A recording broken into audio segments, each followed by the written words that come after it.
petani resah kemarau berkepanjangan akibat El Nino. Usul pemungutan pajak tambahan bikin driver ojol dan pengguna online shop menjadi khawatir. Mengintip produsen baju partai menjelang pemilu 2024.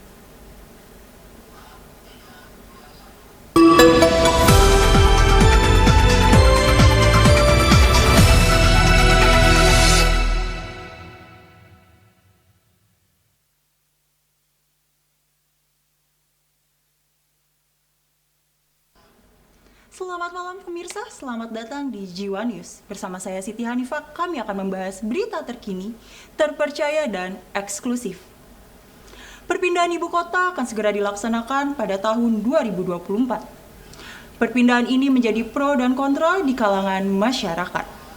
Selengkapnya akan kami sajikan dalam Jiwa News.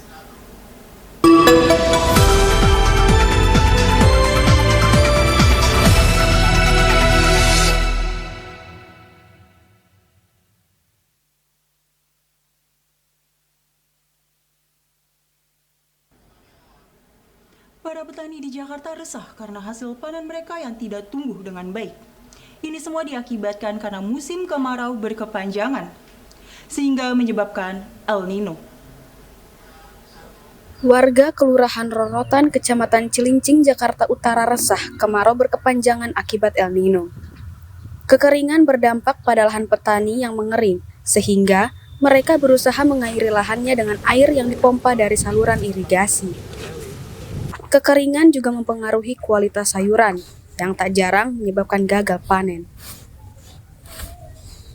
Yang paling terasa di musim kemarau kemarin tuh jangka 5 bulan, sumber air yang paling susah lah. Buat ibaratnya menyuburkan tanaman, disiram. Berapa lama tuh, Pak? Sekitar 5 bulanan kekeringan itu kemarau. Antisipasi yang Bapak lakukan apa, Pak? Ya, antisipasinya yang saya lakukan, saya pakai diesel ngambil air itu dari kali untuk nyiram sayuran sendiri. Ada pengaruh tidak terhadap hasil panen Bapak selama ini? Ya semenjak kemarau ya mungkin adalah pengaruhnya. Kekurangan air kan, jadi tanamannya hasil panennya itu berkurang. Hal serupa juga dialami oleh para pengepul sayur yang turut merasakan dampak kemarau ini. Pasalnya, seluruh sayuran yang ditanam tidak teririgasi dengan baik, yang mengakibatkan kualitas sayuran menurun drastis. Ya udah jelas, karena tuh tumbuh-tumbuhan atau sayur-sayuran itu perkembangannya agak susah, terutama sayur-sayuran yang ada di sini, bayam, kangkung, kemangi. Berdampak juga tidak terhadap harga penjualannya? Ya dampak, harganya agak menaik karena susah barangnya yang dicari itu nggak ada karena untuk pertumbuhannya kurang gitu, jadi barang langka gitu. Bagaimana dengan pembelinya Bapak? Bertambah atau berkurang atau sama saja? Sebenarnya sih pembeli sih sama aja, cuman mereka banyak yang pada datang nyari barang yang lebih bagus gitu aja, barang yang cocok buat dia dijual gitu. Begitulah upaya petani dan pengepul sayur dalam menghadapi kemarau berkepanjangan akibat El Nino. Demikian liputan dari kami, saya Aulia Aimanisa dan Fatwa Ismi Maulid dari Jiwa News melaporkan. Pemilu 2024 menuai banyak pro dan kontra. Keputusan MK tentang batasan umur menjadi capres dan cawapres diduga karena adanya relasi politik, banyaknya dinasti atau privilege, dan juga kualitas perdebatan antara politik.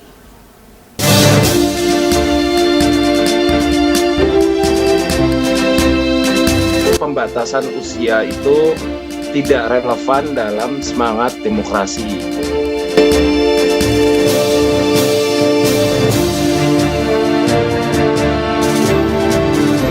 Secara hukum saya pikir sudah terjadi yang namanya legal form.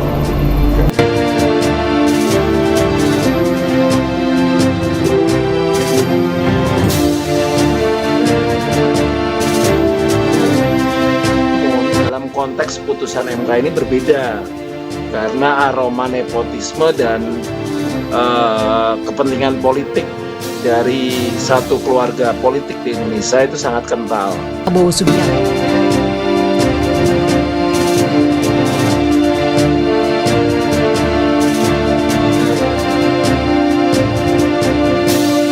Jadi valid dinyatakan bahwa ada pelanggaran etik berat di balik keputusan yang menguntungkan dalam hal ini saudara Gibran Rakabuming yang mengatur batas usia minimal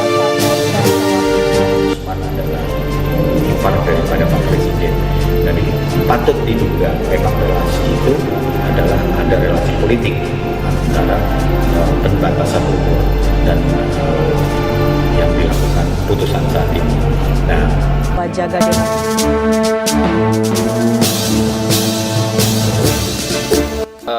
pelaku politik itu sendiri, politisi dan aktivis politik. Yang kedua mungkin intelektual khususnya lagi mungkin mereka yang berkutat di hukum dan hal-hal yang menyangkut dengan hukum di Indonesia. Dan yang ketiga mungkin sebagian lagi adalah aktivis.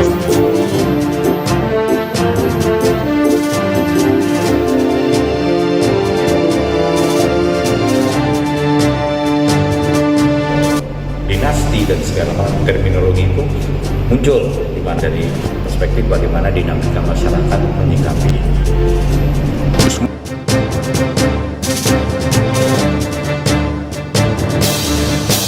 Catatan saya pribadi, seharusnya kualitas perdebatan di antara elit politik di Indonesia ditingkatkan.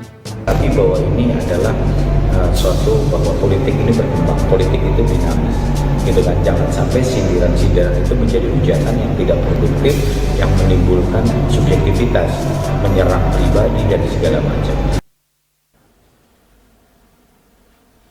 2024 memasuki perubahan untuk wilayah Jakarta dan Kalimantan.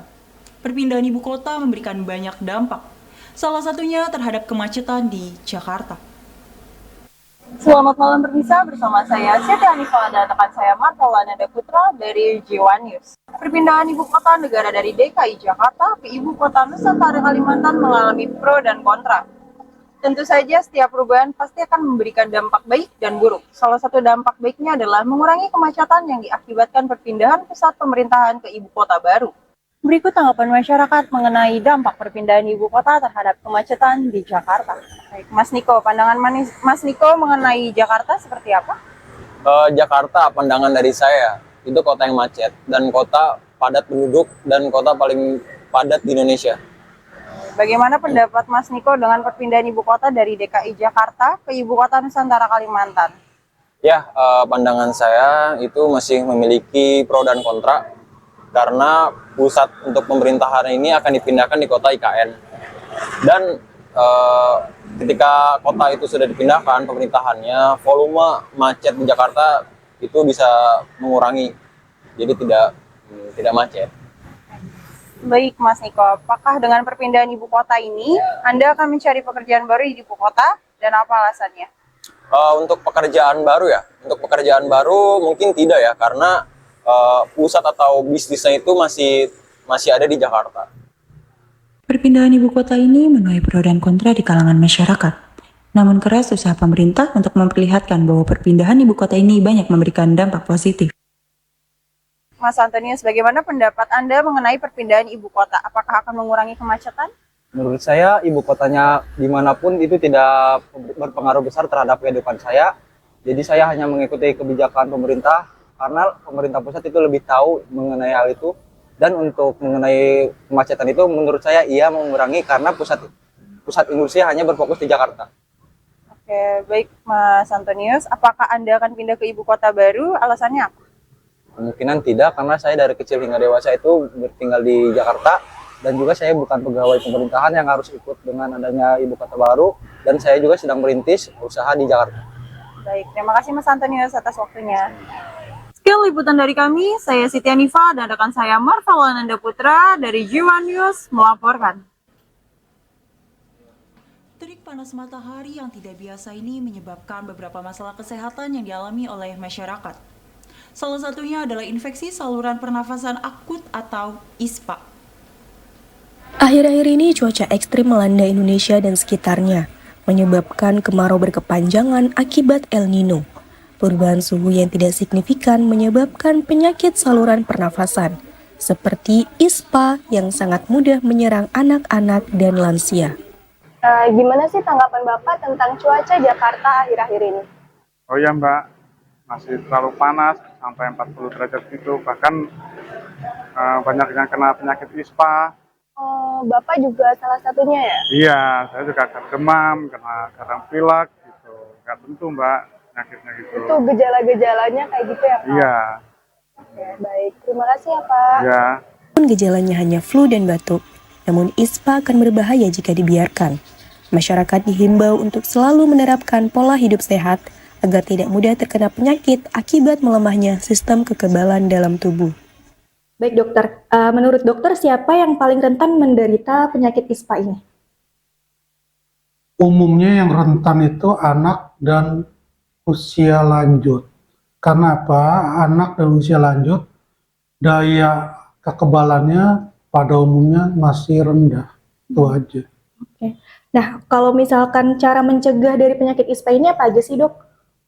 Untuk orang pada umumnya ya paling satu ya pakai masker, hindari kerja atau aktivitas di luar ruangan. Aktivitas lebih banyak di dalam ruangan. Terus setelah itu pakai, kalau punya uang ini sih ya, pakai alat air purifier aja, membersih ruangan gitu ya. Terus kalau bisa juga, ini sih ajakan istilahnya untuk masyarakat ya, jangan lupa nanam pohon juga lah, salah satunya sih kiat. Cuaca panas yang berkepanjangan ini mempengaruhi kesehatan seperti penyakit ISPA. Peningkatan suhu dapat menyebabkan dehidrasi dan melemahkan sistem kekebalan tubuh. Oleh karena itu, masyarakat dihimbau untuk menjaga kebersihan dan banyak meminum air putih agar terhindar dari penyakit ISPA. Demikian liputan Jiwa News hari ini. Saya Melania Musabela dan tim yang bertugas mengucapkan terima kasih. Rasa kekecewaan terhadap kehilangan satu opsi berbelanja online yang populer yaitu TikTok Shop menjadi perbincangan intens di media sosial. Selengkapnya akan kami bahas di Jiwa News.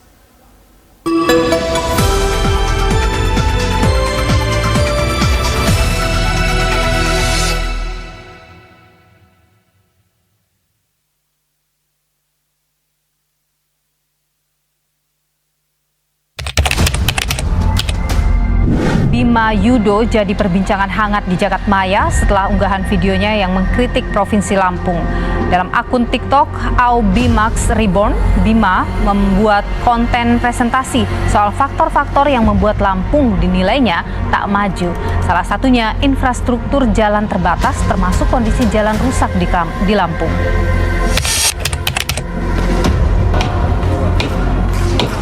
Baik, terima kasih Bapak Ibu yang kami hormati.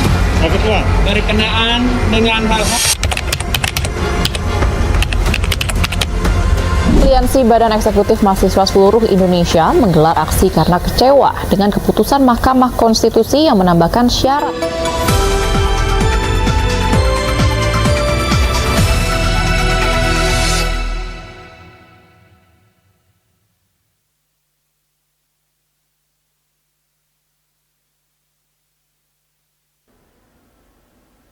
Terima kasih pemirsa, masih bersama saya di Jiwa News. Harga cabai melejit tinggi, membuat para pedagang dan pembeli menjerit. Para pedagang mengeluh sepinya pembeli karena harga cabai yang terlalu tinggi. Selamat siang pemirsa, saat ini saya berada di Pasar Pulau Gadung, tempat kenaikan harga cabai. Kenaikan harga cabai ini membuat para pedagang dan pembeli bersemangat. Ibu, apakah kenaikan harga cabai ini berdampak pada omset penjualan Ibu? Sangat, Bang. Sangat dampak sekali, jauh. Harganya kadang nggak mencukupi buat dibelanjain lagi, naik terus. Ya, oke. Lalu, mengapa harga cabai bisa naik, Bu, biasanya?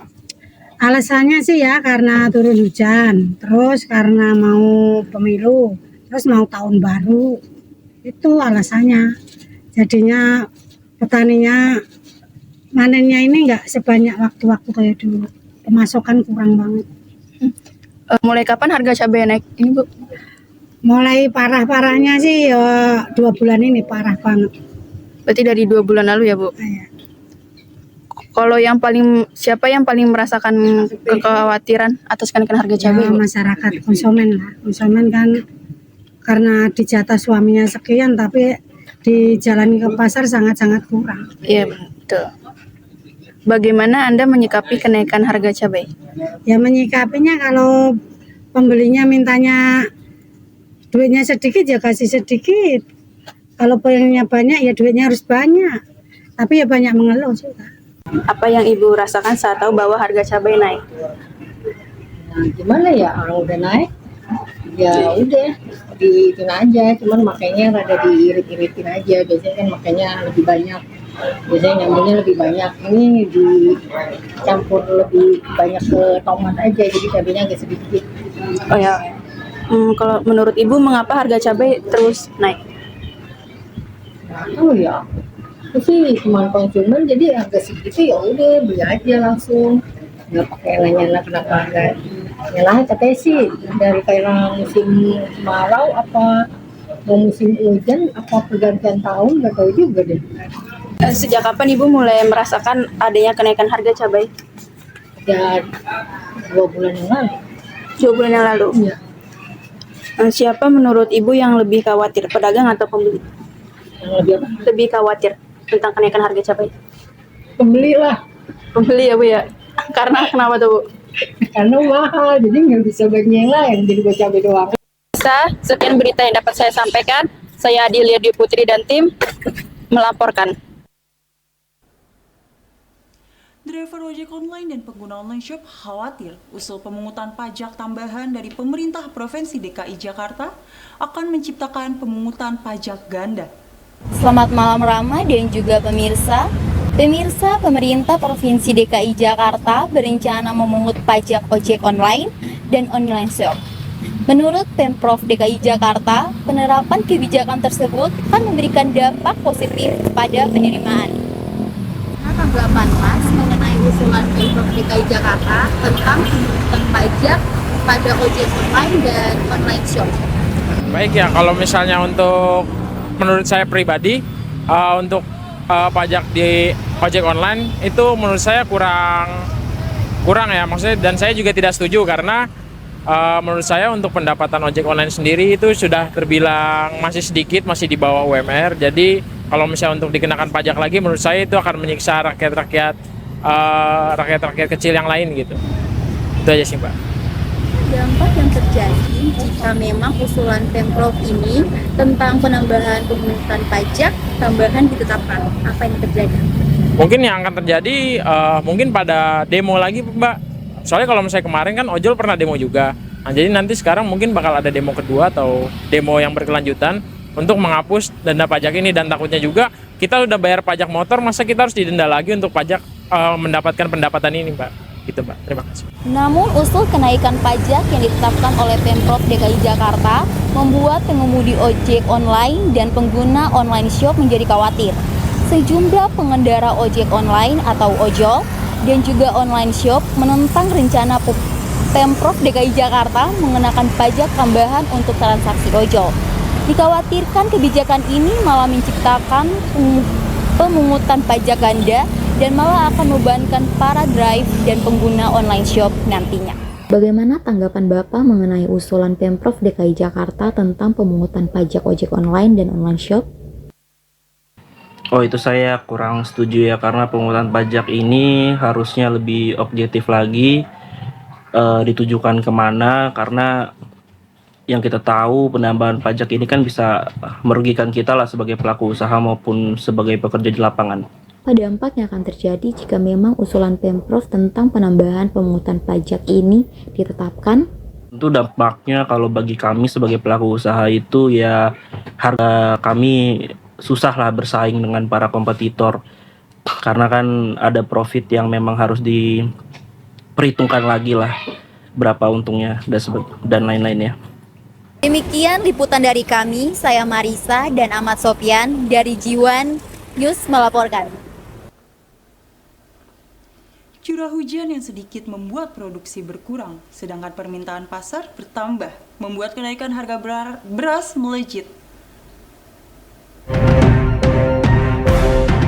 Beras di Jakarta terus merangkak naik, seperti yang terpantau di Pasar Beras Induk Cipinang, Jakarta Timur, naik hingga Rp1.000 per kilogram. Hampir semua jenis beras mengalami kenaikan pada bulan Agustus dan akan diperkirakan naik sampai akhir tahun nanti. Kalau boleh tahu, kenapa sih harga beras tuh bisa naik? Lebih dipengaruhi mungkin kan memang yang terutama itu harga beras naik itu kan pengaruh dari faktor cuaca El Nino, itu kan mempengaruhi produksi beras, dan curah hujan yang mundur otomatis kan dia menyebabkan musim tanam yang mundur juga. Jadi produksi dari petani berkurang, sedangkan dari permintaannya bertambah. Apa saja akibat dari kenaikan harga beras? Kalau kenaikan harga beras ya akibatnya pasti inflasi ya. Bagaimana tanggapan Bapak kalau ini sebagai pengusaha beras menaiki kenaikan beras ini? Kalau tanggapan kita ya kan dari pemerintah sejauh ini udah memberikan kontribusi, pemerintah udah turun tangan dengan menggelar operasi pasar, sejauh ini ya cukup efektif. Memang tidak bisa menurunkan, paling tidak bisa memberikan dampak yang cukup baik dengan ada bansos, terus dengan ada SPHP, itu cukup membantu. Kenapa sih Ibu memilih beras di pasar Induk Cipinang dibanding toko-toko lain? Karena hasilnya bisa terjangkau dan terlalu sehat. Terjangkau gitu ya? Iya, terjangkau. Bukan hanya satu merek beras saja yang naik, namun ada beberapa beras yang lain yang juga ikut mengalami kenaikan. Salah satunya adalah beras CSP Karawang, beras SR Solo, dan beras Sawo. Para masyarakat hanya bisa menunggu harga beras kembali menjadi normal. Usmarul Akbar, Daniel Hakim, Cici Kurnia melaporkan. TikTok Shop memberikan akses yang unik ke pasar yang sulit dijangkau oleh platform e-commerce lain. Penutupan ini meninggalkan mereka dengan tantangan baru dalam mencari jalur alternatif untuk mengembangkan bisnis. Selamat sore, saya Pangestu Handayani dari G1 News. Beberapa waktu lalu TikTok Shop resmi ditutup. Gimana sih dampak dari masyarakat dan pedagang? Nama aku Gita Adinda. Kak, apa sih dampak TikTok Shop ditutup bagi kakak? Dampaknya itu penurunan omset sih Kak, pastinya. Oke. Gimana sih cara kakak menanggulangi TikTok Shop? Kan sekarang udah ditutup nih. Ya, untuk menanggulangi sih gak banyak yang bisa aku ini ya, tapi aku masih menerapi live tetap di TikTok ini.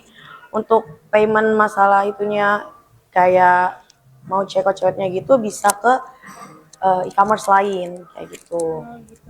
Terus gimana cara kakak narik pelanggan-pelanggan yang udah lalu nih di e-commerce lain?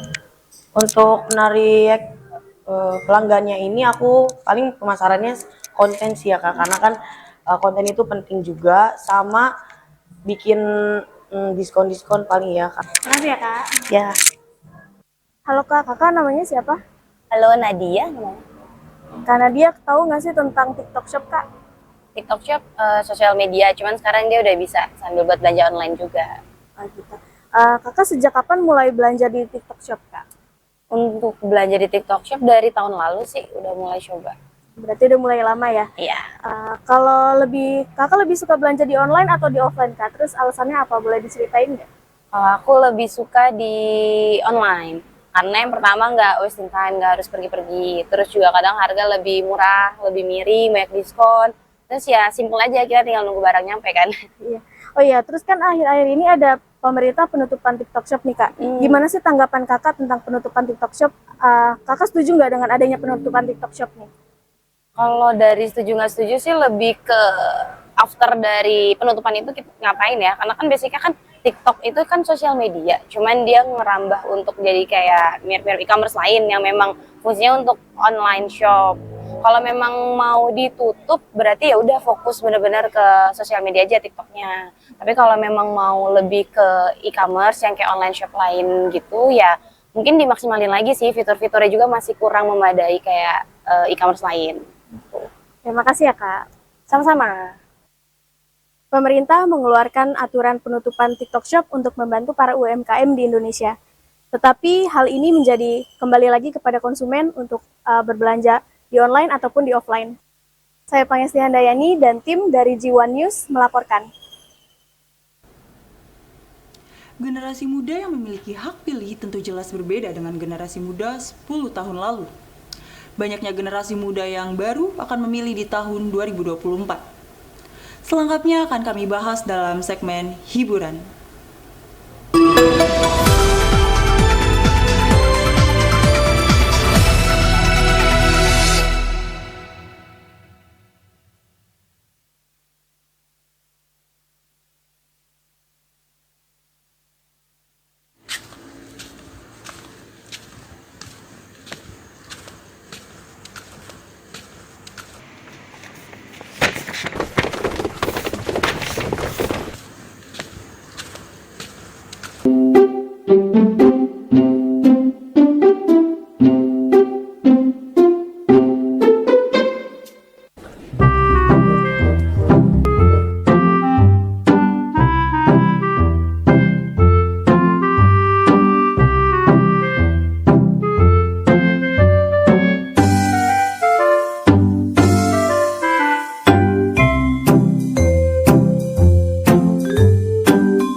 Terima kasih pemirsa masih setia bersama saya di G1 News.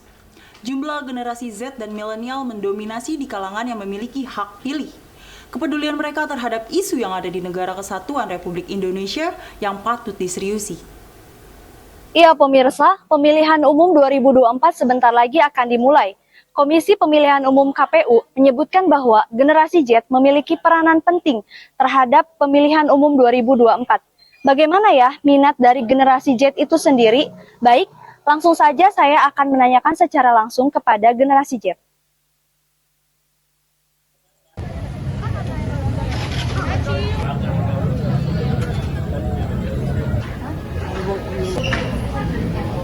Selamat malam. Selamat malam. Siapa? Ozi. Mas Oji, saya mau tanya-tanya dong, bagaimana tanggapan Mas Oji tentang pemilu 2024 yang akan datang? Apakah akan ikut serta memilih? Pasti bakal seru sih, seru banget karena ada 3 capres yang cukup menarik dalam tanda kutip. Terus mungkin kalau memilih, kayaknya masih mikir-mikir ya untuk memilih siapa. Terus juga KTP masih Jawa Tengah, jadi itu masih jadi bahan pertimbangan lah. Terus dari baru pertama debat kemarin sangat kurang memuaskan.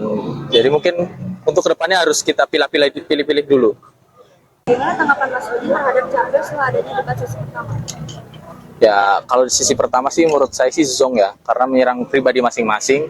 Nah, satu memang retorika bahasanya bagus, ya dia menang public speaking lah. Yang kedua, paslon kedua dia mengeluarkan jati diri dia, padahal dia udah di branding untuk jadi gemoy, malah dia jadi ya udahlah. Terus yang tiga juga dia kurang percaya diri, sangat-sangat kurang percaya diri. Mungkin yang tadinya Pak Jokowi sponsori dia, ternyata membelot mungkin ya. Jadi dia kurang confident aja pas pertama, kurang menarik lah untuk yang pertama. Mungkin kedua dan seterusnya mungkin jadi hal yang menarik untuk ditonton. Pada akhirnya Mas Oji akan memilih atau tidak? Pasti memilih yang lebih otoriter ya. Iya, karena otoriter kayaknya bakal jadi hal yang perlu untuk Indonesia beratang.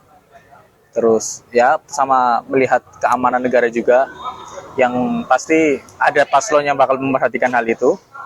Terus juga pangan sama memperhatikan stunting, ya kayaknya itu lebih bagus sih untuk diperhatikan di Indonesia saat ini ya. Karena 3 kilo dari istana aja masih banyak anak yang buta huruf dan banyak juga yang stunting ya. Mungkin saya bakal memilih yang memperhatikan hal-hal itu. Ya pemirsa, itulah pendapat dari generasi Z terhadap minat pemilu 2024. Semoga pemilu 2024 dapat berjalan dengan baik dan lancar, dan pastinya mendapatkan sosok pemimpin yang dapat memimpin negara Indonesia menjadi lebih baik lagi di masa yang akan datang. Sekian dari saya, Ripda Silmi Hanifah melaporkan. Pemilu 2024 sudah di depan mata. Semua pasangan calon legislatif siap mengibarkan bendera masing-masing partai politik, memberikan keuntungan besar bagi para konveksi di masa kampanye.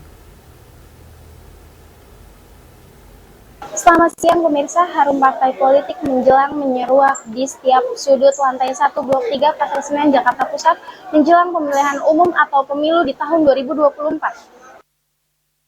Pemirsa, ternyata bukan hanya memproduksi baju partai aja, tetapi ada souvenirnya, yaitu mug atau gelas. Saat ini saya berada dengan masnya. Oke, saya mau tanya-tanya dengan Bapak siapa? Budi, Mbak. Bapak Budi, oke. Saya ingin bertanya, berapa lama sih proses pencetakan per gelasnya atau mug ini? Untuk proses per piece-nya itu satu piece itu pembakarannya antara 3 menit sampai 4 menit, Mbak. Kalau misalkan untuk suhunya berapa derajat? Kalau suhunya paling rendah itu di kisaran 180, paling tinggi 200. Baik, kalau untuk sehari-hari ini produksi paling banyak atau paling sedikitnya berapa? Kalau untuk seharinya paling sedikit di sini kami produksi itu 700 piece. Paling banyak produksinya itu 900 piece, Mbak. Oke, terima kasih ya. Ya, sama-sama. Oke pemirsa, saat ini saya sudah bersama pemiliknya. Saat ini saya dengan Ibu siapa? Ibu Rini. Ibu Rini, oke. Ibu, saya pengen sedikit mewawancara Ibu untuk bertanya-tanya, apakah boleh? Terima kasih ya Ibu. Oke, yang pertama yaitu biasanya orderan baju partai di sini itu tiap ada pemilu aja atau gimana ya Ibu? Kalau untuk baju sih nggak setiap pemilu, tiap hari juga ada, bisa. Gitu, ya. Tapi untuk banyaknya lebih banyak kalau pas pemilu seperti ini. Oh ya, lagi mau mendekati pemilu ya Ibu ya. Sekarang kan ya 2024. Oke Ibu, yang kedua saya mau nanya, kira-kira kalau partai di sini dihargain sama atau ditembak atau gimana ya Ibu? Harga sama aja. Oh, berarti kalau misalkan kayak harga-harga baju partai yang lagi naik daun itu berarti tetap sama aja apa? Semuanya sama, cuman yang membedakan kualitasnya aja. Oh begitu. Dengan baju yang bahan tipis atau tebal Ibu? Apa berbeda-beda? Ya, justru beda-beda. Kalau untuk harga sama semua, harga sama, cuman kualitasnya aja. Yang tipis ya dengan harga yang lebih murah, yang tebalnya ya dengan harga yang lebih mahal. Oh begitu. Oke, terima kasih Bu. Oke, aku mau lanjut. Kalau misalkan proses pembuatannya kira-kira berapa lama ya Bu? Kalau untuk kuantiti banyak, seminggu 2 minggu. Oh, kalau misalkan kayak urgent gitu, bisa diprioritaskan atau tidak? Bisa, ya. Oke. Dengan harga atau tetap yang sama? Biasanya dengan harga yang lebih mahal. Oh, begitu, oke. Lanjut, kalau misalkan partai di sini langganan, partai apa sih yang langganan buat di toko ini? Sama aja, sama rata. Aja. Oh, semuanya sama. Berarti satu lagi di sini harganya per piece atau per lusin atau bagaimana? Hitungannya per pieces. Oh, per pieces ya. Gitu. Berarti kalau misalkan lusin satu gitu nggak apa-apa, tapi kalau kayak lusin belum bisa? Oh, satuan bisa, lusinan bisa, ribuan pun bisa. Oh gitu. Oke deh Ibu, itu aja ya. Terima kasih banyak ya Ibu. Ya. Oke pemirsa, saya Nurah Mardianti, Jakarta, pamit undur diri, sampai jumpa. Generasi milenial membawa perubahan signifikan dalam konsep pernikahan. Mereka mencari hubungan yang lebih mendalam, kesetaraan yang lebih besar, dan pernikahan yang mencerminkan nilai-nilai pribadi mereka. Berita ini sekaligus menjadi penutup G1 News pada malam ini. Saya Siti Hanifah atas nama kru yang bekerja mengucapkan pamit undur diri dan mohon maaf jika ada kesalahan. Selamat malam, selamat beristirahat, dan sampai jumpa. Milenial, generasi yang terkenal dengan dinamika dan perubahan, kini semakin menunjukkan minatnya dalam memasuki bahtera pernikahan. Saat ini pernikahan dikala menjadi pilihan yang lebih banyak diminati. Apa yang membuat proses ini semakin trendy di kalangan milenial? Saya Denny Kurniawan, calon saya Halimah itu saja. Tapi untuk mengurangi biaya nikah ya. Simpel aja. lebih simpel aja kayak sih. Pengalamannya ya belum, orang baru. Lebih apa ya, prosedurnya ya paling ya KK, akte kelahiran, KTP, apalagi nih kemarin. Udah akte. Iya, itu simpel aja sih, nggak terlalu rumit, tapi gratis. Tanpa biaya gitu. Ya cukup simpel aja sih kalau buat nikah di KUA tuh, jadi ya lumayan enak.